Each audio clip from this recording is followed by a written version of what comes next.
Kita merindukan pemimpin yang ketika membuat kebijakan, salah satu kebijakan itu adalah setiap waktu sholat 30 menit menjelang azan berkumandang, seluruh aktivitas dihentikan. Itu ketuhanan yang Maha Esa, itu nomor satu, Pancasila. Kemarin yang terjadi adalah hampir saja pemimpin kita lupa untuk melaksanakan sholat Jumat lantaran berpidato terlalu panjang. Hari Jumat, negara ini berlandaskan ketuhanan yang Maha Esa. Ketika kita lihat pada acara pawai alegoris itu, karena tidak ada kebijakan dari pemimpin, di atas selembar kertas yang dicoret pakai tanda tangan bercak stempel, maka ketika azan berkumandang, anak kemanakan kita masih asik di tengah jalan dengan drum band dan kostum pawainya. Kata Ali bin Abu Talib, "Ma nuzila bala illa bidzambin wala rufi'a bala illa bitaubah." Tidak akan diturunkan bencana oleh Allah kecuali lantaran masyarakatnya sudah banyak dosa, dan tidaklah dihentikan atau diangkat bala bencana itu kecuali dengan bertaubat kepada Allah Subhanahu wa taala. Masyarakat kita ramai-ramai meninggalkan sholat berjamaah. Ramai-ramai di jalan pada saat sholat berkumandang. Lantaran apa? Lantaran kita memilih pemimpin yang tidak pro terhadap Pancasila, terutama sila pertama, ketuhanan yang Maha Esa.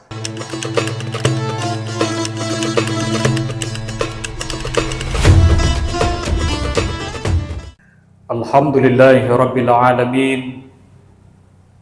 alladzi arsala rasulahu bil huda wa dinil haqq liyuzhirahu 'ala ad-dini kullihi wa kafa billahi shahida. Ashhadu an la ilaha illallah wahdahu la syarika lah, wa ashhadu anna Muhammadan abduhu wa rasuluh la nabiyya ba'da. Allahumma fassalli wa sallim wa barik ala Muhammadin wa ala alihi wa sahbihi wa man tabi'ahum bi ihsanin ila yaumiddin. Amma ba'du, fa ya ibadallah, ittaqullaha haqqa tuqatih wa la tamutunna illa wa antum muslimun. Qala Allah Ta'ala fil Qur'anil Karim, na'udzu billahi minasy syaithanir rajim, bismillahirrahmanirrahim.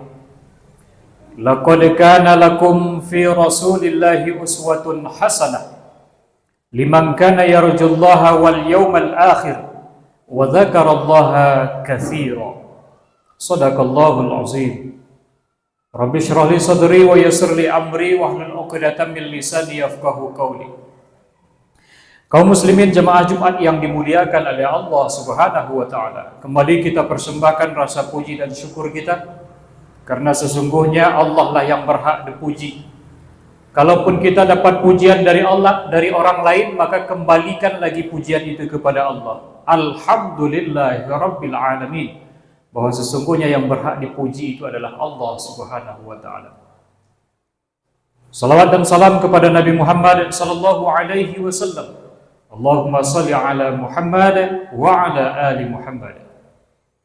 Kaum muslimin jemaah Jumat yang dimuliakan oleh Allah, setiap Jumat kita senantiasa selalu diajak oleh khatib dimanapun kita menunaikan ibadah Jumat untuk meningkatkan keimanan kita, untuk meningkatkan ketakwaan kita kepada Allah Subhanahu wa ta'ala. Mudah-mudahan dari hari ke hari, dari waktu ke waktu, keimanan kita dan ketakwaan kita semakin meningkat di hadapan Allah Subhanahu wa ta'ala. Kaum muslimin jemaah Jumat yang dimuliakan oleh Allah Subhanahu wa ta'ala, landasan khutbah Jumat kita pada siang ini kita ambil dari surah Al-Ahzab ayat yang ke-21. Di muqaddimah khutbah sudah kita bacakan, laqad kana lakum fi rasulillahi uswatun hasanah. Sungguh telah ada pada diri Rasulullah itu suri tauladan yang baik bagimu.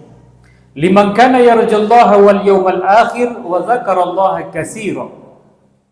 Yaitu bagi orang-orang yang mengharapkan rahmat dari Allah dan kedatangan hari kiamat, dan dia banyak menyebut Allah. Dia banyak berzikir kepada Allah Subhanahu wa ta'ala. Kaum muslimin jemaah yang dimuliakan oleh Allah Subhanahu wa ta'ala,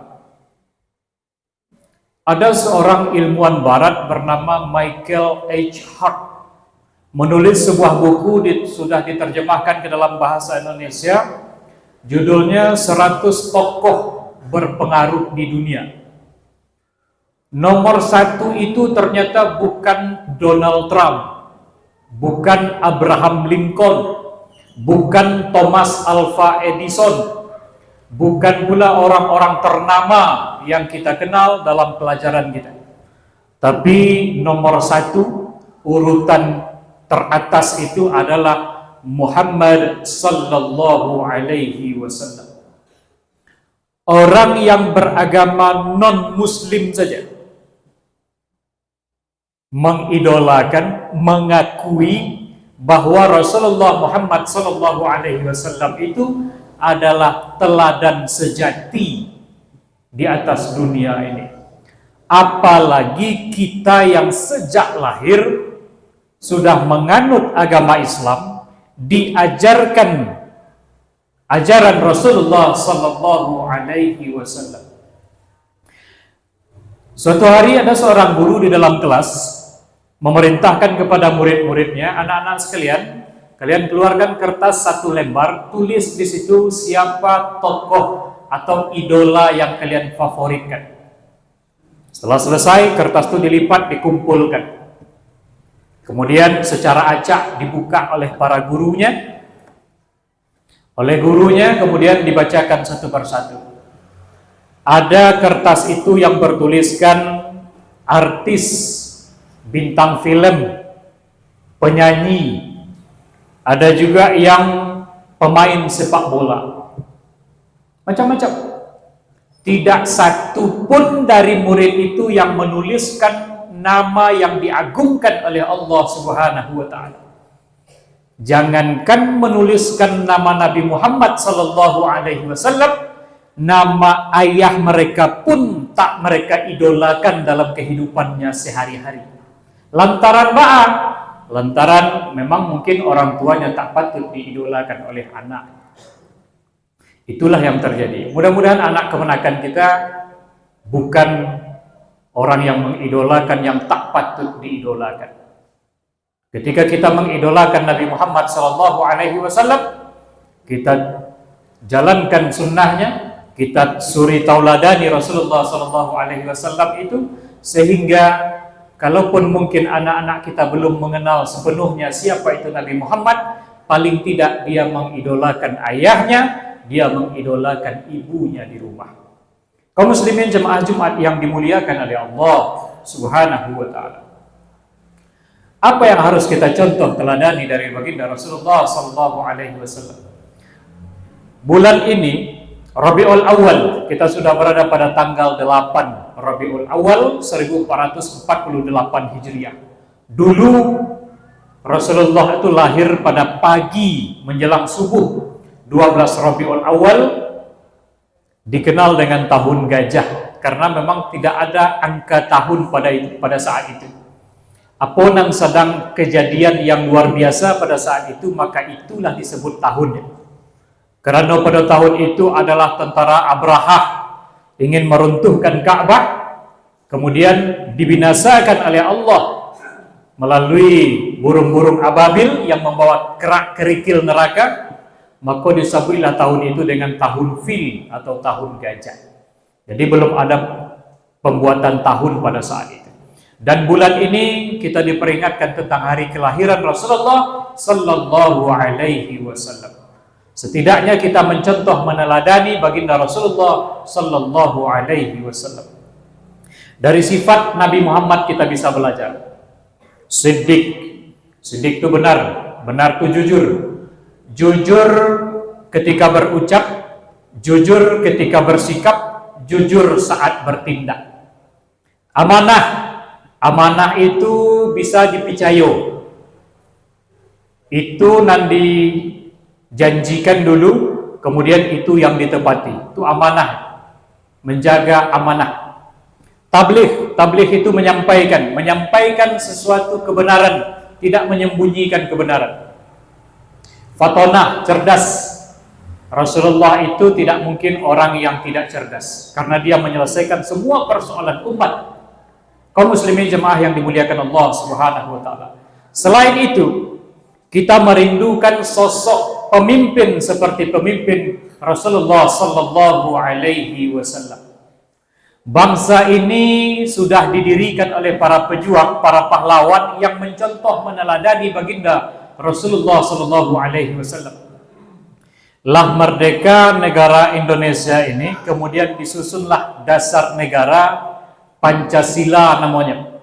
Urutan pertama, sila pertama Pancasila itu adalah ketuhanan yang Maha Esa. Hablum minallah nomor 1. Kalau para pemimpin negeri ini menjalankan sila pertama saja dari Pancasila itu, sebetulnya kita sudah terbebas dari berbagai macam persoalan. Contoh sederhana, kita merindukan pemimpin yang ketika membuat kebijakan, salah satu kebijakan itu adalah setiap waktu sholat 30 menit menjelang azan berkumandang, seluruh aktivitas dihentikan. Itu ketuhanan yang Maha Esa, itu nomor 1, Pancasila. Kemarin yang terjadi adalah hampir saja pemimpin kita lupa untuk melaksanakan sholat Jumat lantaran berpidato terlalu panjang. Hari Jumat. Negara ini berlandaskan ketuhanan yang Maha Esa. Turun ke bawah. Kementerian mungkin, gubernur mungkin, yang bisa membuat peraturan atas dasar ketuhanan yang Maha Esa. 85% negeri ini didiami oleh masyarakat beragama Islam. Tapi ketika kita lihat pada acara pawai alegoris itu, karena tidak ada kebijakan dari pemimpin di atas selembar kertas yang dicoret pakai tanda tangan bercak stempel, maka ketika azan berkumandang, anak kemenakan kita masih asik di tengah jalan dengan drum band dan kostum pawainya. Katanya sila pertama ketuhanan yang Maha Esa. Berarti kita sudah melanggar dasar negara kesatuan Republik Indonesia. Kaum muslimin jemaah yang dimuliakan oleh Allah Subhanahu wa taala. Berarti lain yang kita ucapkan, lain yang kita tuliskan, lain pula yang kita praktekkan. Maka dosalah yang kita ciptakan. Kata Ali bin Abu Thalib, "Ma nuzila bala illa bidzambin wa la rufi'a bala illa bitaubah." Tidak akan diturunkan bencana oleh Allah kecuali lantaran masyarakatnya sudah banyak dosa, dan tidaklah dihentikan atau diangkat bala bencana itu kecuali dengan bertaubat kepada Allah Subhanahu wa taala. Masyarakat kita ramai-ramai meninggalkan sholat berjamaah, ramai-ramai di jalan pada saat sholat berkumandang. Lantaran apa? Lantaran kita memilih pemimpin yang tidak pro terhadap Pancasila, terutama sila pertama, ketuhanan yang Maha Esa. Kaum muslimin jemaah Jumat yang dimuliakan oleh Allah Subhanahu wa taala. Kemudian yang kedua, kemanusiaan yang adil dan beradab. Ada istilah memanusiakan manusia. Yang terjadi hari ini adalah penindasan terhadap manusia. Terjadi kesewenang-wenangan dari Nan Sadam Mamaci terhadap masyarakat Badarai demi sesuap nasi jocaro yang tidak berperi kemanusiaan, mereka mengusirnya. Kaum muslimin jemaah yang dimuliakan oleh Allah Subhanahu wa taala, yang adil dan beradab. Lanjut ke sila ketiganya, persatuan Indonesia. Aceh minta merdeka, Ambon minta merdeka, Papua minta merdeka, Riau minta merdeka. Kenapa itu terjadi? Karena terjadinya ketidakadilan. Contoh, di rumah awak ada semua.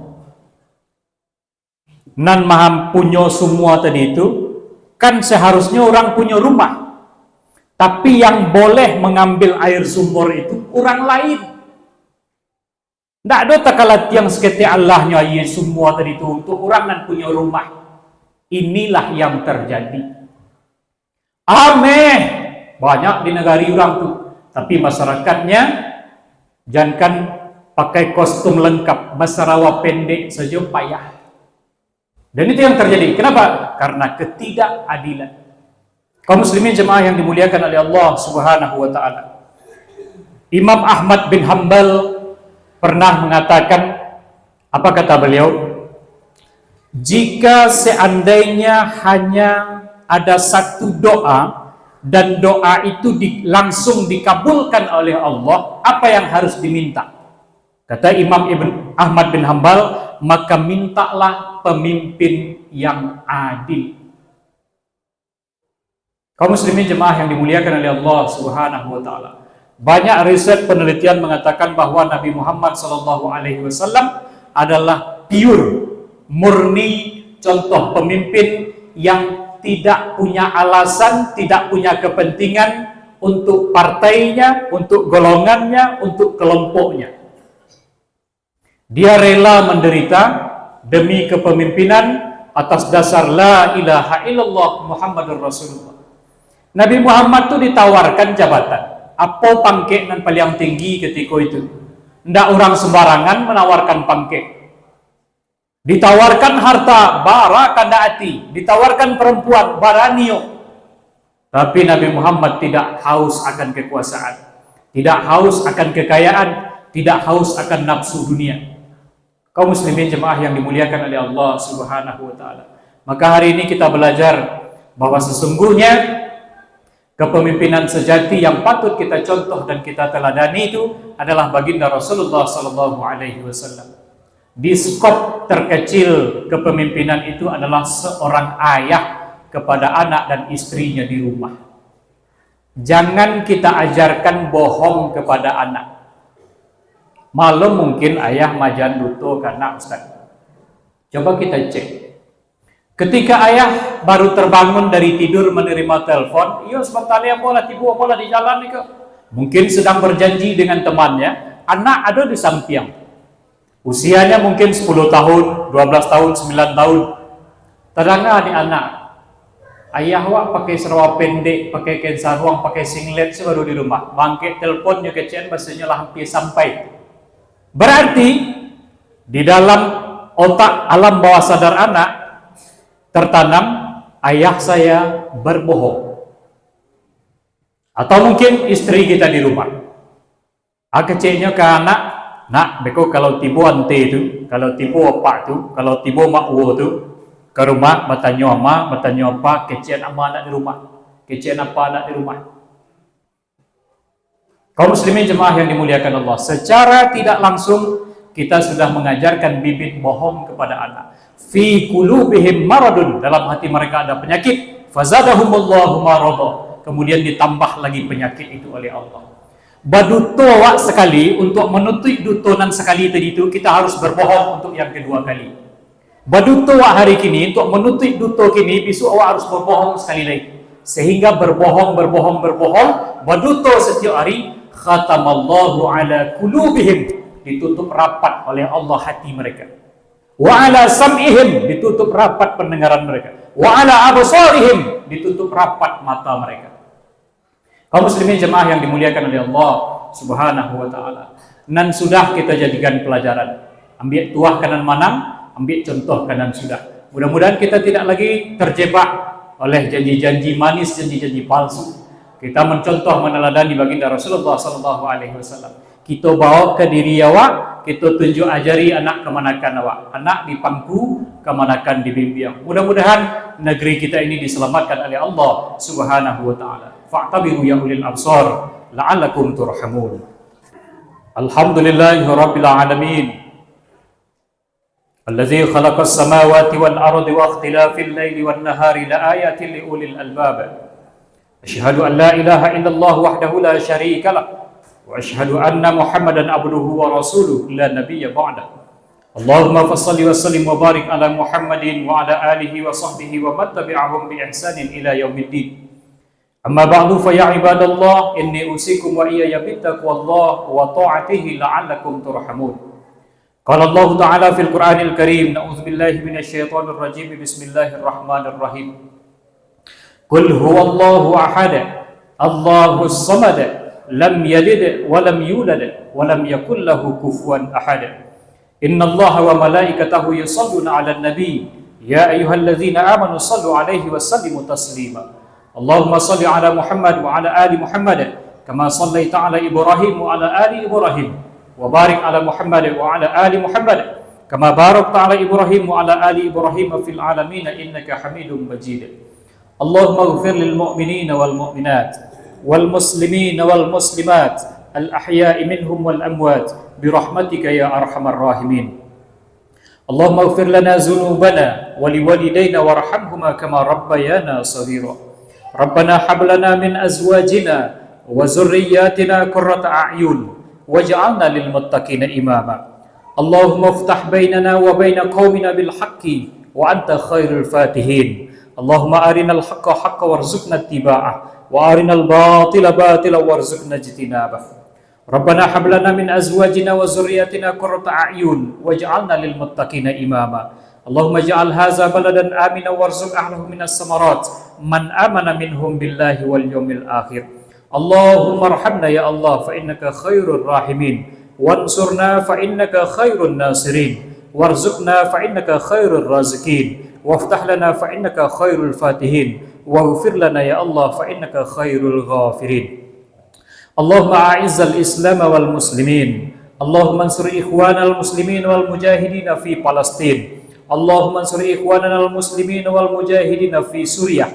Allahumma ansur ikhwanal muslimin wal mujahidin fi kulli makan wa fi kulli zaman. Rabbana taqabbal minna du'a'ana innaka antas samiul alim wa tub 'alaina ya Allah innaka antat tawwabur rahim. Rabbana atina fid dunya hasanah wa fil akhirati hasanah wa qina azaban nar. Ibadallah, innallaha ya'muru bil 'adli wal ihsan wa ita'i dzil qurba wa yanha 'anil fahsya'i wal munkar wal baghi ya'izukum la'allakum tadhakkarun wa zkurullahal 'azim yazkurukum was'alu min fa'li yu'tikum wa la zikrullahi akbar.